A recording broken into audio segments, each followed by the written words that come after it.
Dia datang dengan seruan. Sebab pada waktu tanda diberi, yaitu pada waktu penghulu malaikat berseru dan sangkakala Allah berbunyi, maka Tuhan sendiri akan turun dari sorga dan mereka yang mati dalam Kristus akan lebih dahulu bangkit. Sesudah itu kita yang hidup, yang masih tinggal, akan diangkat bersama-sama dengan mereka dalam awan, menyongsong Tuhan di angkasa. Demikianlah kita akan selama-lamanya bersama-sama dengan Tuhan. Karena itu hiburkanlah seorang akan yang lain dengan perkataan-perkataan ini. 1 Tesalonika 4 ayat 16-18.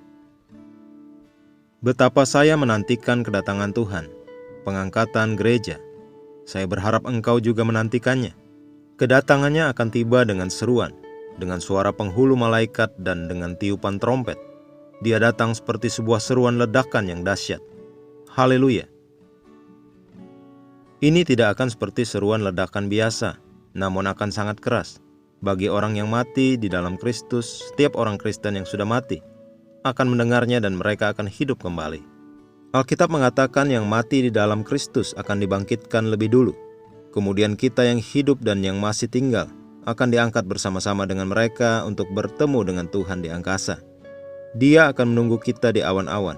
Dan Alkitab berkata, demikianlah kita akan selamanya bersama Tuhan.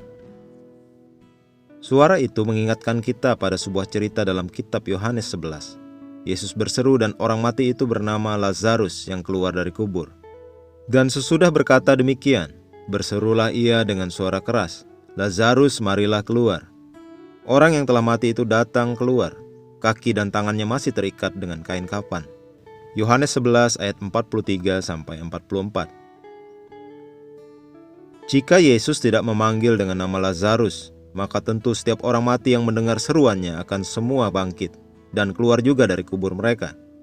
Tetapi Yesus secara spesifik berseru, Lazarus, bangkitlah. Yesus akan berseru lagi, dan ketika dia melakukannya, hanya mereka yang telah hidup bagi dia yang akan mendengar seruan itu pada saat gereja diangkat. Hari itu akan datang. Apakah engkau sudah siap? Untuk hal itulah semua ini. Itulah mengapa kita memproduksi dan mendistribusikan buku renungan Rhapsody of Realities ke seluruh dunia dalam setiap bahasa.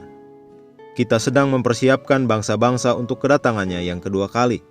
Kita ingin menjangkau setiap pria, wanita, anak laki-laki dan perempuan di muka bumi ini dengan Injil Kristus. Dan Injil Kerajaan ini akan diberitakan di seluruh dunia, menjadi kesaksian bagi semua bangsa. Sesudah itu barulah tiba kesudahannya. Matius 24 ayat 14. Mari kita berdoa. Bapa terkasih, sungguh mulia hari itu, hari di mana kami semua bertemu Yesus. Terima kasih atas hak istimewa untuk mengambil bagian diangkat bersama dengan orang-orang kudus, untuk bertemu Tuhan di awan-awan.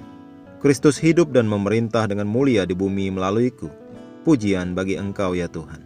Haleluya.